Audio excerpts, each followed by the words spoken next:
Hey everyone, welcome to law spirits. I hope you are doing well.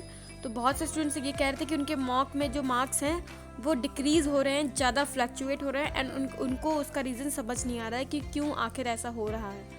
Okay, तो इस video में उसी के बारे में बात करने वाले हैं। तो मैं ऐसे 3 स्टेप बताऊंगी जिससे आपके मार्क्स काफ़ी हद तक इंक्रीज होंगे एंड आपको अपना वीक एरिया समझ में आएगा एंड प्रॉब्लम सारी सॉर्ट आउट हो जाएगी। एंड ये वीडियो आपकी क्लैट 2022 के लिए है। तो पहला स्टेप है मॉक एनालिसिस बुक। ठीक है, तो मॉक एनालिसिस बुक वो बच्चे अच्छे जानते होंगे जो मुझे बहुत पहले से फॉलो करते हुए आ रहे हैं। तो देखिए, मॉक एनालिसिस बुक कुछ नहीं है। आप जब मॉक दे रहे हैं तो एक कॉपी के 2 पेजेस जो होते हैं सामने के, तो उन्हें लीजिए एंड देन उसके बाद यहाँ पे आप 5 कॉलम्स बनाइए। ठीक है, 5 बनाइए and then mock 1, mock 2, mock 3, mock 4 ऐसे करके लिख लीजिए एंड देन यहाँ पे भी ऐसे कॉलम्स बना दीजिए एंड इसको 2 पार्ट्स में डिवाइड करिए। ठीक है, तो आपने इसे मॉक 1 दिया, इसके सारे अटेम्प्ट्स, अनआंसर्ड क्वेश्चंस, इंग्लिश में कितने मार्क्स हैं, इंग्लिश में नेगेटिव्स कितने हैं एंड सारे सब्जेक्ट्स का ऐसे ही लिख लीजिए।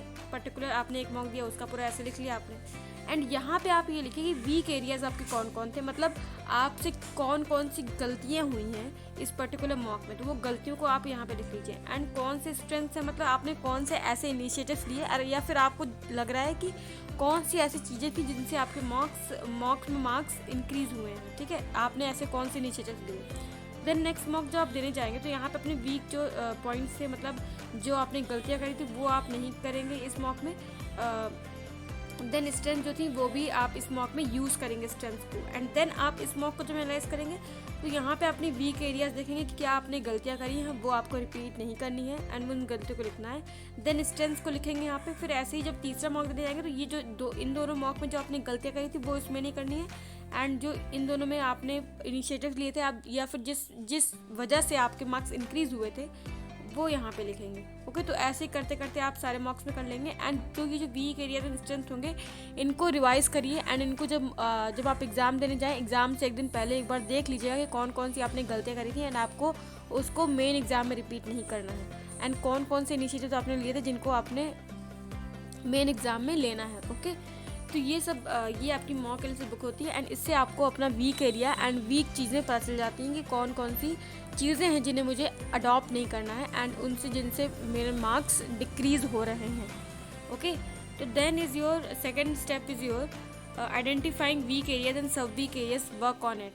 ठीक है, ये सेकेंड स्टेप है। तो जैसे कि आपने फर्स्ट स्टेप आप अगर फॉलो करेंगे तो आपको आपके वीक एरियाज मिल जाएंगे। ठीक है, कौन सा वीक एरिया है, सब वीक एरिया या वीक एरिया मतलब ये है कि कौन सा वीक सेक्शन है आपके पूरे मॉक में। ठीक है, एंड उस सेक्शन में कौन सा पर्टिकुलर टॉपिक वीक है। लाइक आप 2-3 मॉक दिए, आपने नोटिस करा कि आप हर बार मेन आइडिया गलत कर देते हैं, मतलब मेन आइडिया आपका वीक है। तो अभी टाइम है मेन आइडिया के कम से कम एक दिन बैठ के 30-35 क्वेश्चन लगा डालिए। ठीक है, एंड उसका पूरा कॉन्सेप्ट पढ़ लीजिए कि मेन आइडिया आखिर में है क्या।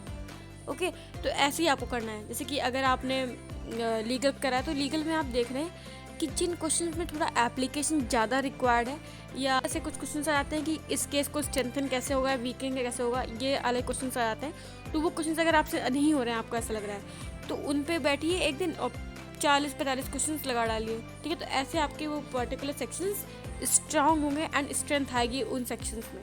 अंडरस्टूड। तो ये आपका बहुत ही सटीक तरीका है to just increase your marks in your mocks. Okay, तो ये मुझे लग रहा है कि अगर आप अप्लाई करेंगे तो आपके मार्क्स टोटली इंक्रीज होने वाले हैं। ओके, तो please follow both of this steps and then third step is your work on accuracy.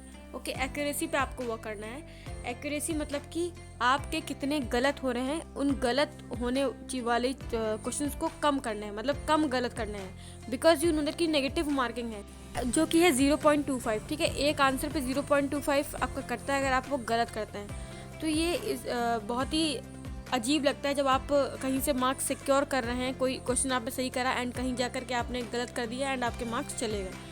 तो आपको एक्यूरेसी पे वर्क करना है एंड उसको करने के लिए आपको ये जो दोनों स्टेप्स हैं इन दोनों स्टेप्स को फॉलो करना होगा।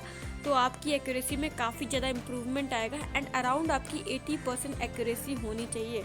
अगर आप ऑनलाइन मॉक देते हैं तो वहाँ पे आपका परसेंटेज में एक्यूरेसी दिखाते होंगे, अगर नहीं भी देते हैं तो आप उसको अपना एक्यूरेसी निकाल सकते हैं।